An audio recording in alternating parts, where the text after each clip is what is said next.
It was a typical evening, the kind where everything seemed calm and normal, until a simple encounter on a quiet street turned into something no one could have expected.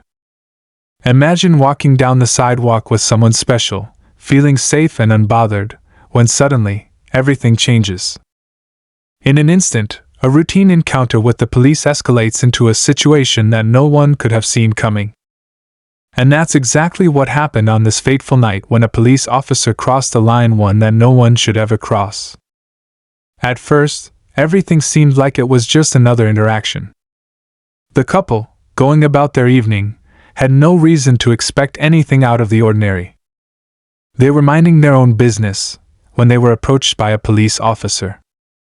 But as the officer began speaking, there was something unsettling about his tone, something off about his words. The couple tried to keep their cool, but the officer's insults began to sting. What started as an innocent exchange soon became something much uglier. It wasn't just the words. It was the tone, the power behind them, and the sheer audacity of the officer's behavior. As the officer's insults grew more personal and aggressive, it was clear that this wasn't just a case of a bad day on the job, it was something much deeper. Was it hatred? Bias? Or was the officer simply out of control?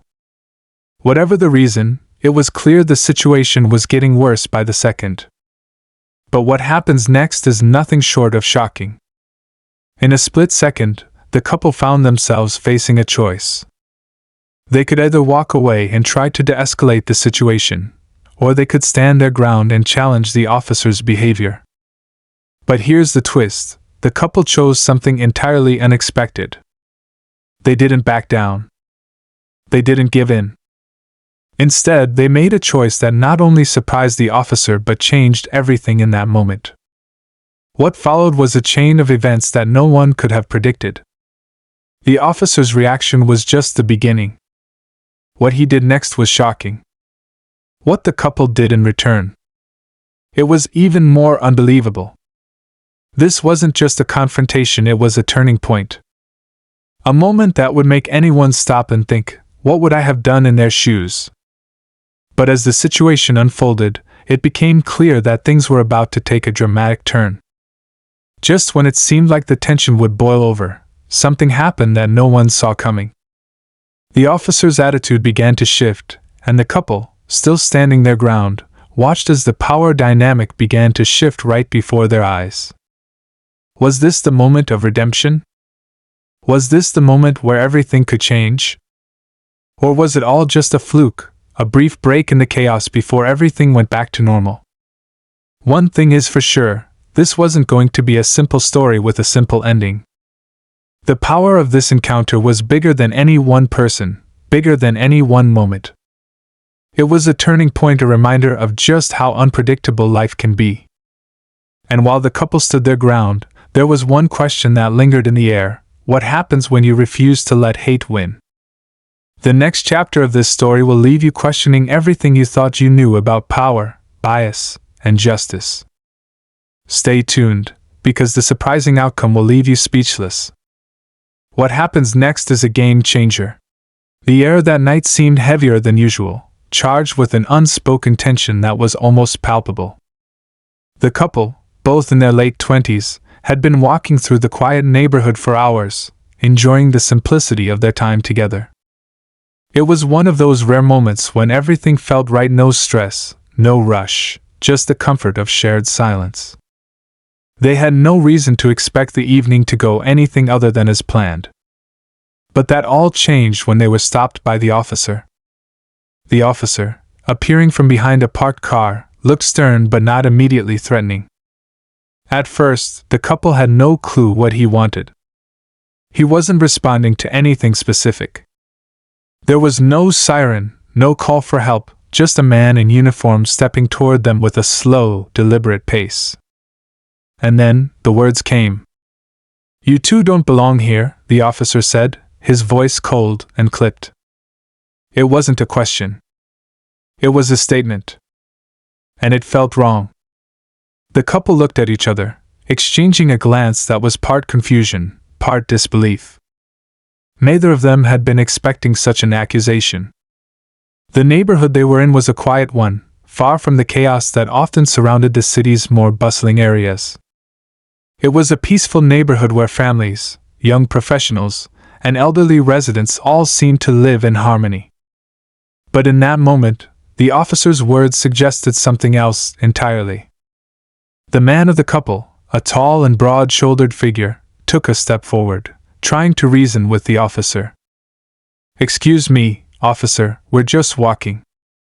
We live in the area," he said, his voice steady but laced with confusion. He didn't understand why they were being singled out. The officer didn't respond immediately.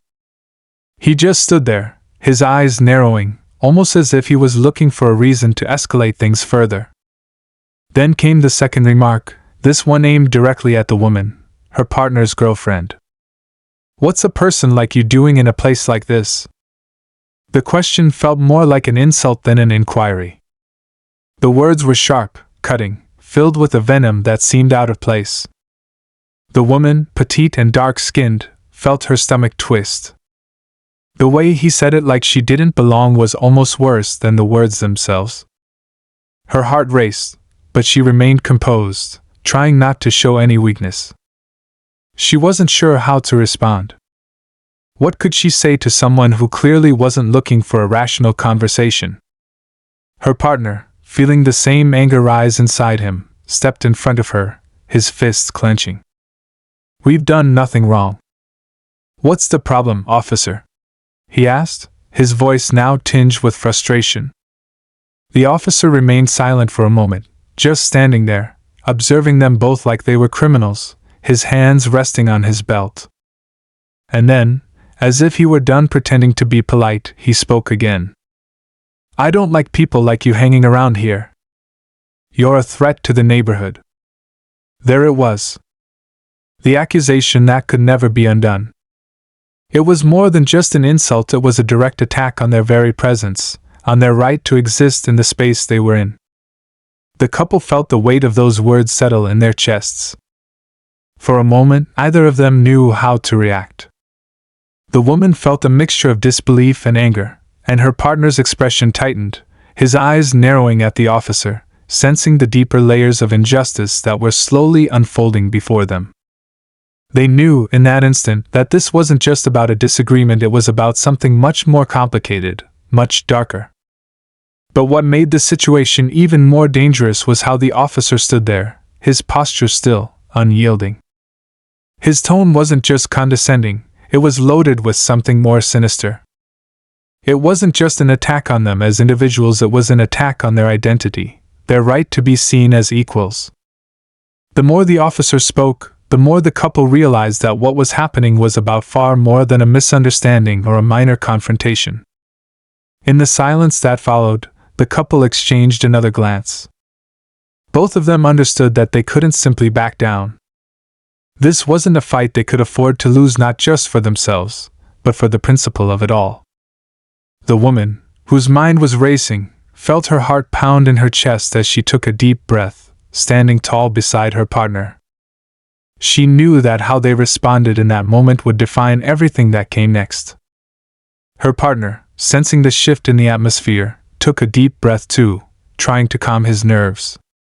He knew that the officer had all the power in the situation, he was the one with the badge, the weapon, the authority. But there was something in the officer's eyes, something that told him he could not let the situation escalate any further.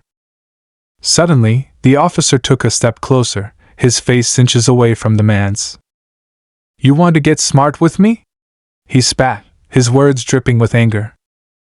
The officer's eyes were now wide, his face flushed with emotion. He was no longer the calm figure of authority he had seemed to be moments before. In fact, the way he was acting now made it clear that something else was at play, something beyond just enforcing the law. The woman could feel the tension tightening between them, like the calm before a storm.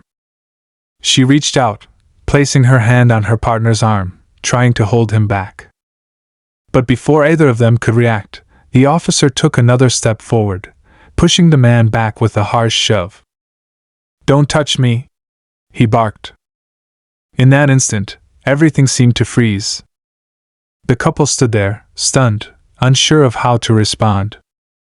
The officer was the one making threats, but they felt like they were the ones who were being criminalized. It didn't make sense. Why were they being treated this way? They hadn't done anything wrong. And yet here they were. In the middle of what felt like a nightmare, with a police officer who had already crossed too many lines. The situation was quickly spiraling out of control. The officer's words, his behavior, the way he kept coming closer, it was all starting to feel like a deliberate attempt to provoke them. But why? What did he want from them? Before they could process what was happening, the officer's radio crackled to life, a voice on the other end speaking in rapid-fire tones. "Backup is on the way," the officer muttered under his breath, his eyes flicking back to the couple. This wasn't just a routine stop anymore. This was something far more dangerous. The couple exchanged one final glance, both of them understanding that they had to make a decision. They could walk away, let the officer have his way, and avoid further confrontation. Or they could stand their ground and risk the consequences.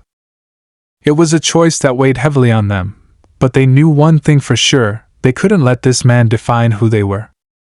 As the officer reached for his handcuffs, the couple braced themselves. The future was uncertain, and the outcome of this night was hanging in the balance. Would they be able to stand firm against this officer's cruelty? Or would they fall prey to the system that so often worked against them? The tension was unbearable. What would happen next would change everything. But that story was still waiting to be told. The moments felt like hours as the couple stood there, trying to decide what to do next. The officer's hand hovered near his belt, his fingers lightly grazing the cold metal of his handcuffs. Every move he made seemed deliberate, as if he was waiting for the couple to make the first misstep. The air between them crackled with tension, the kind that comes just before everything shatters. The woman, her heart racing, could feel the weight of the situation pressing down on her. She had always known that these moments could happen, that the world wasn't always fair, that not everyone saw her the way she saw herself. But to experience it like this, firsthand, was different. It wasn't just the officer's words that stung, it was the way he had looked at her, like she was an outsider in a world that should have been hers just as much as anyone else's. The more she thought about it, the angrier she became. She wasn't going to let him win. She couldn't. Her partner, standing just slightly in front of her, seemed to feel the same. He had always been calm, level-headed, but in this moment, she could see the fire burning behind his eyes. His fists were clenched tight at his sides, his jaw set in determination. The officer's actions weren't just an insult to them as individuals, they were an insult to everyone who had ever been treated unfairly by authority, everyone who had ever been forced to stand down in the face of injustice. They both knew that this wasn't just about them anymore. It was bigger than one confrontation. They could sense the officer's desperation now, his body language shifting. He didn't just want to intimidate them anymore. There was something else, something deeper driving his actions. It was almost like he was daring them to make the wrong move. His eyes darted to the radio on his shoulder, the silent promise of backup just a few minutes away. But it wasn't the backup he was focused on. It was them. It was their reaction. The woman took a slow, deliberate breath, her thoughts racing. She couldn't let fear take over. She wasn't afraid of the officer's threats, she was afraid of what would happen if they didn't stand up for themselves now. She could already feel the weight of history on her shoulders, the generations of people who had been silenced, ignored, and oppressed. This was one of those moments, one of those rare, fleeting opportunities where standing up could make a difference. Her partner seemed to read her mind, and without a word, he took a step back. It was subtle, but it was enough. He wasn't retreating, he was simply shifting, positioning himself in a way that gave them both more space. He knew that the officer was trying to box them in, to trap them into reacting in a way that would justify his next move. But he wasn't going to give him that satisfaction. The officer, sensing the shift, narrowed his eyes. You think you can walk away from this? His voice was colder now, more threatening. His hand was still hovering over his belt, his fingers brushing the handcuffs again, as if he was ready to make his move. The couple didn't move, though.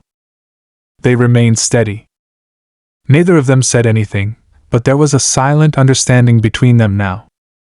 This wasn't about proving anything to the officer. It was about proving something to themselves. They weren't going to be intimidated. They weren't going to let him control this moment.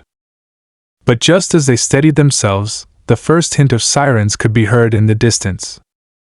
The sound was faint at first, but it grew louder quickly.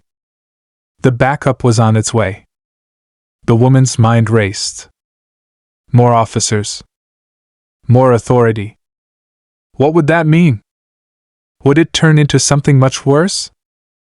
Would they find themselves outnumbered, overwhelmed? Her partner looked over his shoulder, his gaze catching hers for a brief moment. Stay calm, he whispered, his voice barely audible. But in his eyes she saw something more, something stronger than calm. There was a quiet resolve there. A promise. And then the sirens got louder. The officer's eyes flicked toward the street, his expression tight. He wasn't scared, but he was calculating, trying to figure out how best to use his backup. His stance shifted again, more aggressive now. You should have thought about this before you decided to make a scene, he sneered, trying to provoke them further. But even in the face of his taunts, the couple stood firm. They refused to give in to his aggression, his attempt to shift the power in his favor. Minutes passed. The sound of the sirens became deafening as another patrol car pulled up to the curb. 2 more officers emerged from the vehicle, their eyes scanning the situation as they took in the scene. For a moment, everything seemed frozen. The new officers didn't say anything at first. They just observed, waiting for a signal from the first officer. It was clear that the situation had shifted. The power dynamic had changed. What had started as an isolated confrontation was now turning into something bigger, something that could spiral out of control if they weren't careful. But still, the couple didn't move. They held their ground. Their hearts were pounding, but their resolve was stronger.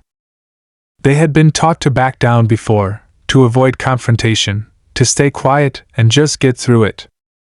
But tonight, that wasn't an option. One of the backup officers took a step forward, glancing at the first officer. What's going on here? His tone was even, professional. But there was something in the air, something that made the woman's stomach churn. Was the officer in charge about to escalate things even further? Was he going to bring the new officers into his conflict with them? The first officer looked back at the couple, his jaw tightening. These 2 don't belong here, he said, his voice still dripping with disdain. I'm going to need to take them in. The backup officer's expression remained unreadable, but he nodded slightly, taking in the situation. It was clear that he wasn't entirely sure what to make of it, but he wasn't questioning his colleague's judgment yet. The woman felt the weight of the moment. The choice before them was even heavier now. They could keep standing their ground, but what would that mean with more officers here? How far would they be willing to push this? Could they handle the potential consequences? Her partner's eyes never left the officer, though. He wasn't giving an inch. He wasn't going to let this man or any man tell him where he could walk, where he could be, or who he was. Not tonight. As the backup officer took another step forward, the couple knew they couldn't stand in the same position for much longer. Something was about to happen. And whatever it was, they were determined to face it together. But what would that look like? What would this night become? How far would the officers go to maintain their control? And what would it take for the couple to turn this moment into something that would never be forgotten? The answers were just out of reach, hanging in the balance between what had been said and what was about to unfold. The tension was unbearable. Something had to give. The story was far from over, and the next chapter could be anything but predictable. The air between the officers and the couple grew thick, charged with an intensity that seemed to hang in the air, just waiting to snap. The sirens from the backup vehicle still rang out in the distance, growing ever closer, but for a moment, it felt as though time itself had slowed. The first officer, who had initiated the confrontation, still stood there, his eyes locked onto the couple as though daring them to move or say something out of line. He wasn't just trying to intimidate them anymore, it felt like he was looking for a reason to make his next move. He wanted them to flinch, to make a mistake, to give him the excuse he was waiting for.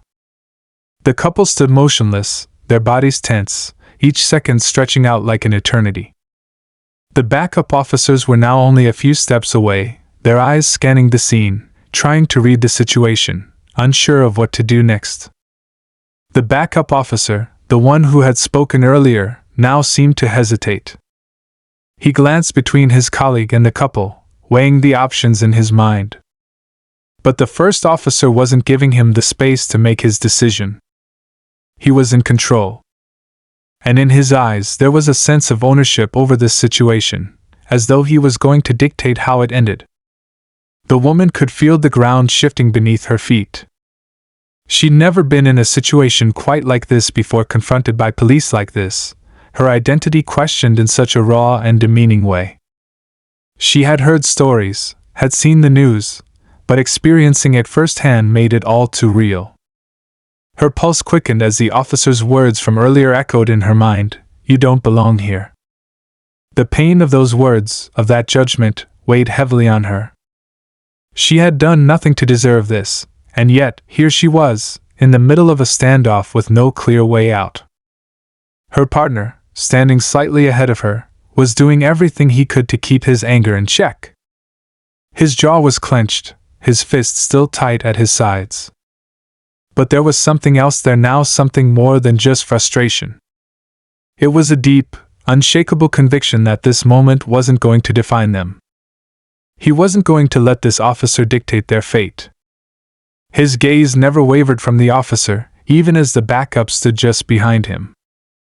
The officer with the radio, the one who had arrived last, shifted uncomfortably, clearly torn. His eyes moved between the couple and his partner, clearly unsure of how to proceed.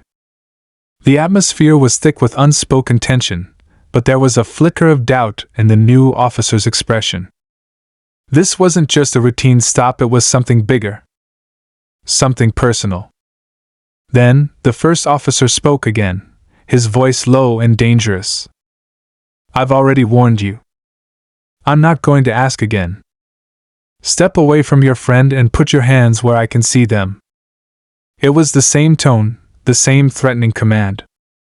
His voice was firm, as if he truly believed he had the right to make these demands. But his words landed differently this time.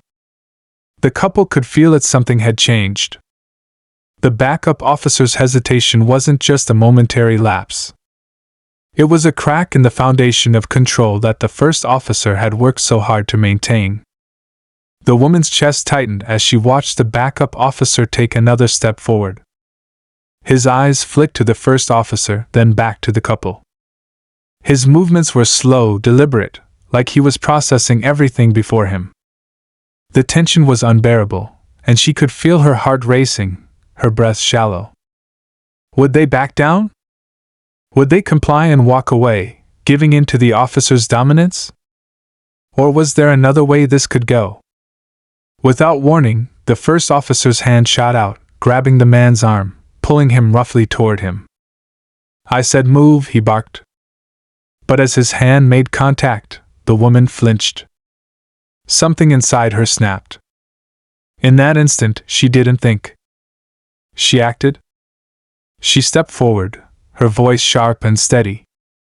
"Don't touch him," she said, the words cutting through the night air like a knife. It wasn't a plea. It wasn't a demand. It was a statement of defiance, a challenge that echoed louder than any words she had ever spoken before. The backup officer froze. His eyes widened in surprise, clearly not expecting her to react in such a way. But it was the first officer who reacted first. His face twisted in fury, his grip tightening on the man's arm. "You want to make this harder, huh?" His voice was venomous now, his patience finally running out. His hand clenched around the man's wrist, ready to force him into compliance. The backup officer, who had been standing back, now moved toward the first officer, his eyes darting nervously between the couple and his partner. He opened his mouth to speak, but the first officer silenced him with a sharp look. But the tension was no longer just between the officers and the couple. It had expanded into something much larger, a clash of wills, of identities, of what it meant to have power and how far that power could stretch.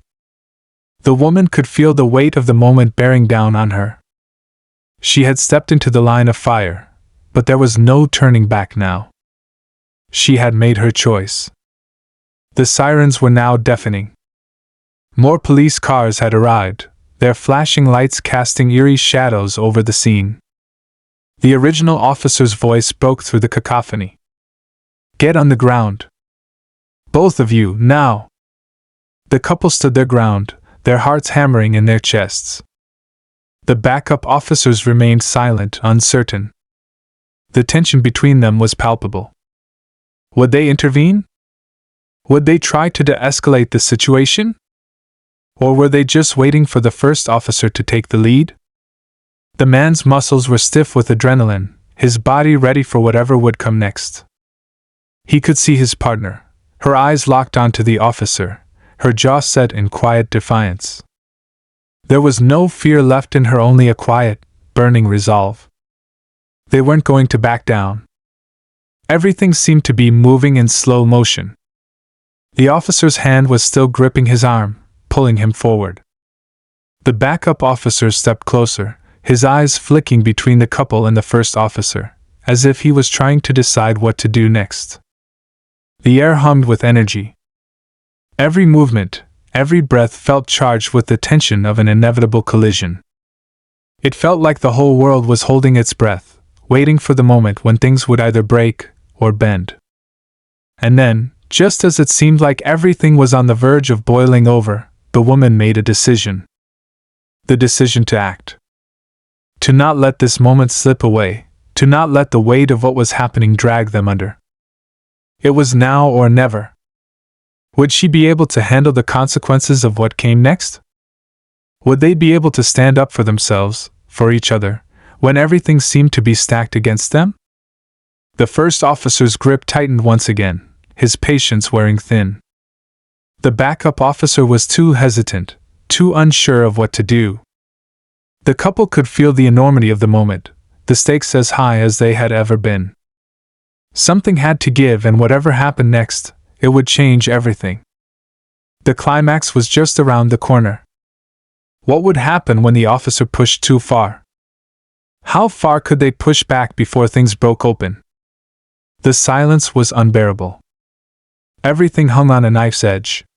The tension in the air was palpable, thick with anticipation as the backup officer stepped forward, his hand hovering near his radio, unsure whether to call for even more backup or to de-escalate the situation. The first officer, still gripping the man's arm tightly, was clearly losing patience. His eyes flared with anger, and his grip tightened further, almost as if trying to provoke a response, daring them to fight back. The woman could feel her chest tighten as she watched her partner being pulled toward the officer's car. She had reached the limit of what she could endure, silently. Something had to give, and it would either be her or him, both of them standing there as pawns in a game they never asked to play. But before she could take another step forward, something unexpected happened. Out of nowhere, another figure appeared from the crowd that had gathered on the sidewalk across the street. At first, they were just a blur, another bystander, or so it seemed. But as they drew closer, the woman recognized them immediately. It was someone she had never met, someone who had no reason to be there, but whose presence suddenly changed everything. The newcomer's face was calm, composed, but there was a sharp intensity in their eyes. The crowd had parted as if they knew what was coming, and this stranger moved with purpose, cutting through the onlookers like a blade through silk. The first officer, still distracted by his own confrontation, barely noticed the figure approaching. The backup officer, though, caught sight of the stranger immediately. His body language shifted, his eyes widening in sudden recognition. He stood straighter, his posture no longer hesitant, but something had changed. A momentary flicker of uncertainty flashed in his eyes, but it was gone as quickly as it appeared. Before the officers could react, the stranger spoke. Their voice was firm, but not loud, commanding the attention of everyone within earshot. "That's enough," they said, not addressing the officers, but the entire scene. There was a cool authority in the stranger's tone that made the woman pause. She wasn't sure why, but for a second, she felt like something was shifting in her favor. The first officer's grip loosened on her partner's arm as he turned to face the newcomer. His expression was one of disbelief, quickly morphing into a sneer. "And who the hell are you?" The sarcasm was dripping from his voice, but there was a certain wariness that underlined it. He hadn't expected this intervention, this new factor that was suddenly altering the flow of events. The stranger stepped forward, their gaze never leaving the officers. "Someone who knows exactly what you're doing here." There was a quiet confidence in their words, as if they were well versed in moments like this, like they had seen it all before. The backup officer was now clearly rattled. He shifted his weight uncomfortably, taking a few steps back, his hand still hovering near his radio, but not yet making a move to call for reinforcements. The woman noticed it immediately, the shift in the power dynamic. What had seemed like a straightforward confrontation, one in which the officers had the upper hand, was now spiraling into something more complicated. "Do you know who I am?" The first officer barked, clearly offended by the stranger's interruption, but his tone now laced with uncertainty. The woman could see the crack in his armor. He wasn't as sure of himself as he had been just moments before. The stranger's eyes didn't falter. They didn't flinch or show any sign of backing down. "I know exactly who you are. And I also know that your actions tonight won't be going unnoticed." The words hung in the air, thick with implication. The first officer's face darkened, but it wasn't with rage anymore, it was a more subtle, calculated response. The backup officer, still on edge, looked between the stranger and the woman, his uncertainty now bleeding into his every move. The situation was slipping away from their control, and they knew it. Now, the stranger continued, their voice steady but with a hint of authority that made even the onlookers stop and take notice. "You're going to let them go. Now, or this goes public." The phrase "goes public" hit the first officer like a punch to the gut. The woman could see his jaw tighten as his eyes darted toward the growing crowd. She knew the implication. This wasn't just a local dispute anymore. This was something that could escalate beyond their little street corner. Something that could catch the attention of people who wouldn't let this slip through the cracks. The backup officer shifted his weight, clearly on edge. The stranger's words were starting to take root, their authority growing with every passing second. But there was still one problem: the first officer wasn't backing down yet. "Public? You think you can just waltz in here and tell me what to do?" His voice was venomous again, but there was a quiver of doubt in his eyes. "I think you know exactly what I'm talking about," the stranger replied, their tone unwavering. "And I think you also know the consequences of escalating this any further."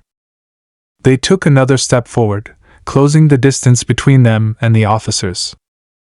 The first officer's face twisted with anger, his hand gripping the man's arm tighter, as if to reassert his dominance.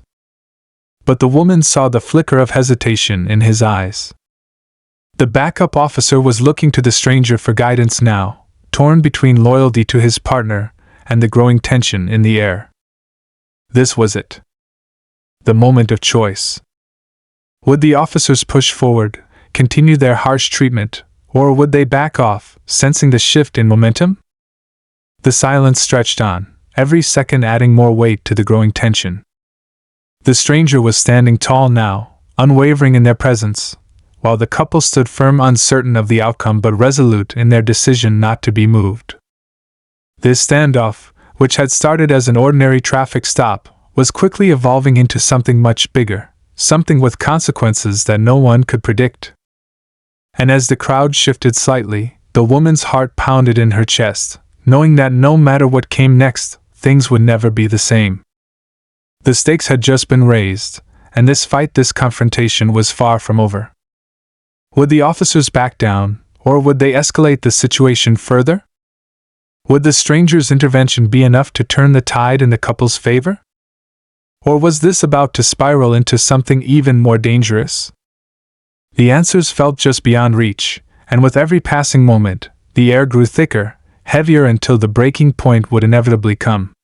The standoff between the officers and the stranger was at its peak. The air was so thick with tension that every breath felt heavier than the last. The backup officer, still wavering, had taken another small step back, his hand almost completely off the radio now. The first officer, however, was no longer sure of himself. His grip on the man's arm tightened for a moment, then loosened, a mix of anger and confusion clouding his face. He wasn't used to being challenged like this, and the unexpected authority of the stranger had caught him off guard. The crowd around them seemed to hold its breath, sensing that something was about to break. The stranger, unfazed by the officer's growing frustration, spoke again. Their voice was calm, controlled, and firm. "You've already crossed the line. If you don't let them go now, you'll have far more to answer for than you realize." The stranger's words were like a warning shot, and they resonated in the officer's chest. His eyes flicked nervously toward the crowd, noticing that more people had gathered. Phones were out, cameras pointed in his direction. The weight of the moment pressed down on him. For a split second, the first officer looked at the stranger and then back at the couple, his mind racing. His partner, still standing off to the side, looked between the two, eyes darting nervously, as though torn. The backup officer had started to realize that this wasn't just about an isolated incident anymore. Something far bigger was at stake. A wrong move here, a single mistake, could cost them much more than they could afford to lose. But then the first officer did something no one expected. He slowly released his grip from the man's arm.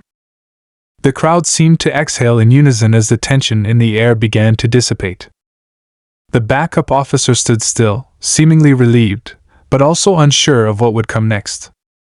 The stranger, sensing the shift, nodded once, a small but significant gesture of victory. For a moment, everything seemed to calm down. The officers stepped back, their hands slightly raised in an almost defeated posture.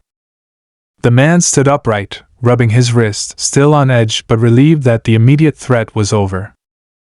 His partner's gaze softened as she stepped closer, ready to take his side, ready to walk away from the chaos they had just endured. And yet, just as it seemed like the storm had passed, the unexpected twist came. Without warning, the first officer's radio crackled to life. It was loud enough to cut through the relative silence, and everyone's eyes turned toward the device in his hand. He hesitated for a moment before lifting it to his mouth, his eyes darting nervously between the stranger and the couple. Unit 5-2, request immediate backup. We need control at the scene. Potential escalation. The words hit like a bombshell. The crowd, which had begun to relax, immediately went tense again. The woman's heart sank as she heard the command. Was it really over, or had they just opened a new chapter in this dangerous game? The backup officer looked at his partner, his confusion evident. The stranger, too, seemed caught off guard for a moment. They stepped forward, but the calm in their demeanor now shifted into something more urgent. "What are you doing?" they asked, their voice cold and direct, as if they already knew what the officer was planning. But the first officer didn't flinch. He stood there, staring straight ahead, his face blank. It was as if the weight of the situation had just come crashing back down on him, and now there was no way out. He had just taken a step backward, but in the next breath, he was marching forward again, drawing an invisible line in the sand. The backup officer's eyes widened, and he took a step toward the stranger, his voice low but tense. "We can't just let them go. We've got orders." The woman, sensing the danger escalating once more, moved closer to her partner. "What does that mean? More officers? More trouble?" she asked, her voice barely above a whisper, but the fear was unmistakable. The backup officer turned to face her, his expression conflicted. "I don't know. But this isn't over." The first officer, still standing rigid, stared at the stranger as if daring them to challenge him further. But the stranger didn't flinch. They had already anticipated the backup call. And just as quickly as it had escalated, it started to de-escalate once again. With a swift motion, the stranger reached into their pocket, pulling out a small, black device that looked like a simple phone. They flipped it open, holding it up in front of the first officer. The officer blinked, confusion flashing across his face. What was this? What was happening now?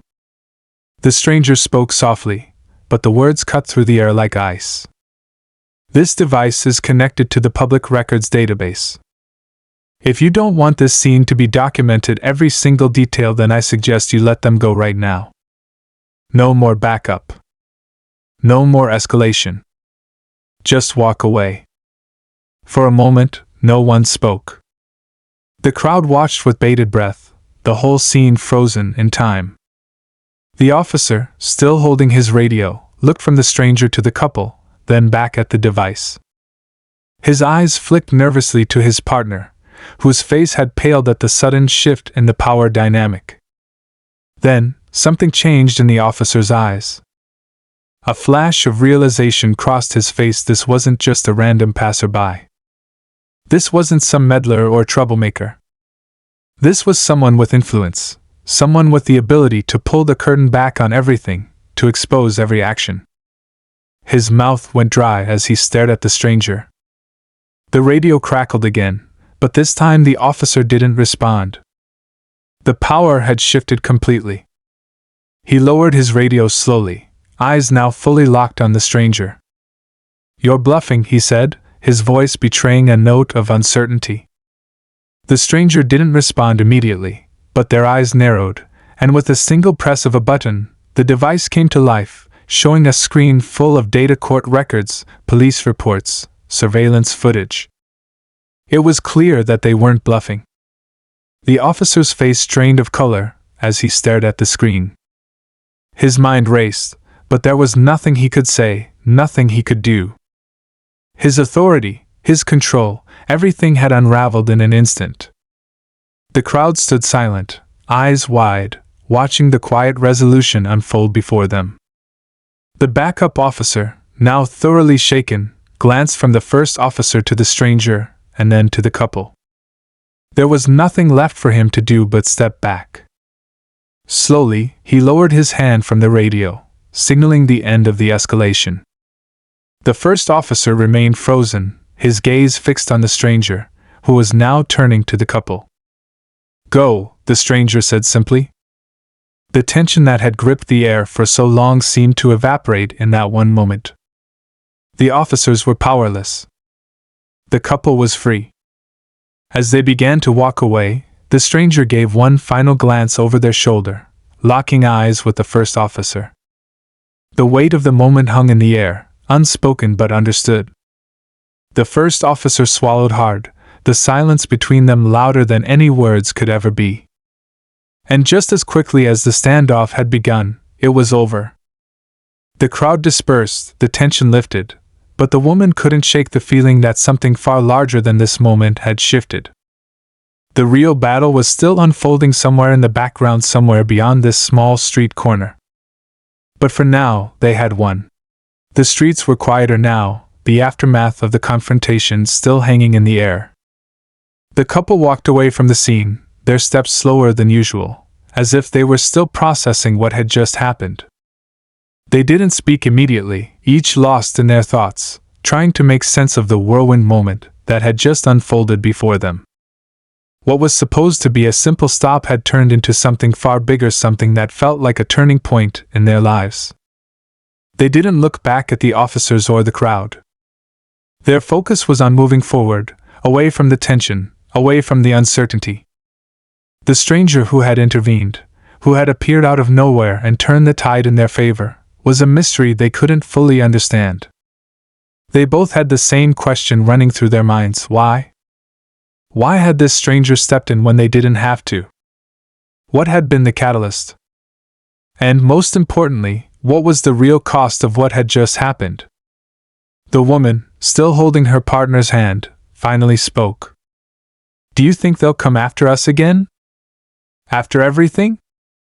He sighed, looking at her with a mixture of disbelief and caution. "I don't know. That whole situation just felt wrong. Like there was something bigger going on behind the scenes." The officer, he was scared. It wasn't just about us. It was like there was something or someone watching. She nodded slowly, the weight of his words settling in her chest. The encounter wasn't just an isolated incident. Something had changed in the air that night, something that felt like the beginning of a much larger shift, not just for them, but for everything around them. The stranger had known what to say, how to make the officers back down. They had known exactly what buttons to push, what fears to exploit. It was as if they had planned this intervention long before the couple had even arrived at the scene. It wasn't just luck or coincidence that had led the stranger to show up at the exact moment they needed help. There had been something deliberate, something calculated about it all. And yet, as much as they tried to understand, the woman couldn't shake the nagging feeling that this person wasn't just a bystander, they were part of something bigger. Something she and her partner couldn't fully grasp. As the couple made their way down the street, their thoughts heavy, the silence between them was filled only with the soft sound of their footsteps. It was strange, the way the world seemed to hold its breath after such a monumental event. The streets weren't as bustling as they usually were, the usual noise of the city quieted by the lingering sense of what had just unfolded. The woman stopped walking for a moment, glancing up at the sky. "I keep thinking about that device the stranger had. It wasn't just some random phone, right?" she asked, her voice almost a whisper. Her partner glanced around, making sure no one was nearby. "No, it wasn't. It was something more. That wasn't just a tool to threaten the officer. It was a symbol, a message. Whoever that person was, they were more than just a concerned citizen. They were part of something. And they made sure we knew it." The realization hit them both at once. They weren't just victims in a random encounter. They had been swept up in something much larger. Something planned. And maybe that stranger wasn't just there to help, they were there to send a message, one that had been carefully calculated. As they walked on, their minds racing with the implications, they couldn't ignore the pull of curiosity that kept them moving forward. They knew they had been part of a larger story, but they weren't sure where it would lead them. Their lives, once filled with the ordinary, had just collided with something bigger. And they couldn't help but wonder if this would be the start of something new for them, something that could challenge everything they thought they knew about power, justice, and the systems that governed their lives. Days passed. The initial adrenaline of that night began to fade, but the questions remained. The couple went about their lives, but nothing felt quite the same. The event was like a ripple through the fabric of their reality, changing how they saw the world, how they interacted with it. Everywhere they went, they found themselves looking over their shoulders, wondering if anyone was watching. Wondering if they were being followed. Then, one afternoon, a package arrived at their doorstep. It was small, unmarked, and gave no clue as to where it had come from. They opened it cautiously, almost afraid of what they might find. Inside was a simple envelope, and within it, a piece of paper with a single line of text. "The truth is always closer than it seems." The words echoed in their minds as they read them over and over. What did it mean? Who had sent this? And what truth were they talking about? The woman turned to her partner, the weight of the message sinking in. This has to be connected to that night. The stranger. Everything. It's like they're still trying to get our attention. He nodded, but his expression was serious. It's not just about us anymore. It's about whoever's behind this. Whoever's pulling the strings. This was always bigger than us. They knew, without saying it out loud, that this wasn't over. Not by a long shot. Over the next few weeks, they began to notice subtle changes in the world around them. News stories started to emerge, not about them, but about similar encounters, cases of police misconduct being exposed, officers stepping down under pressure, public outcry growing louder. It was clear that something had shifted, that the world was starting to pay attention to the issues they had fought so hard to bring to light. But it wasn't just the actions of one person or one group. It was as if the tide of change was sweeping through society, and the couple realized that they had been part of that catalyst. But as things started to shift, so did the danger. It became evident that those in power, those who had kept the systems running smoothly for so long, were not about to let things change without a fight. There were subtle threats, whispers in the shadows, and an underlying current of fear that they couldn't ignore. The forces that had been exposed were pushing back, but the couple had something they hadn't had before: awareness. And with that awareness came strength. They began reaching out, connecting with others who had experienced similar moments of injustice, people who had been part of the movement that had been quietly gaining momentum behind the scenes. It wasn't just about one incident anymore, it was about a shift, a wave that was rising and couldn't be stopped. But the more they uncovered, the more they realized that the story they had been thrust into wasn't the full story. There were layers to this fight, levels of power and control they hadn't yet begun to understand. The person who had helped them that night wasn't a simple hero, nor were they an anonymous vigilante. They were part of a network, a collective pushing for change, one step at a time. And as the couple dove deeper into this world, they knew they were just at the beginning of something much larger. The police, the systems, the structures, they were all just pieces of a much more intricate puzzle. And now, they had a part to play. The final twist, the thing they hadn't yet understood, was that this wasn't just a fight for themselves. This was a fight for everyone who had been silenced, who had been oppressed, who had been dismissed. They weren't just challenging one officer or one corrupt system. They were challenging a much bigger narrative, one that stretched across the nation, across the world. As the couple looked toward the future, they knew that their role in this story had only just begun. The final chapter wasn't written yet, and they were ready to face whatever came next, knowing that their journey was far from over. They had survived the battle, but the war was still unfolding. And with that thought, they stepped into the unknown, their hearts full of purpose and determination.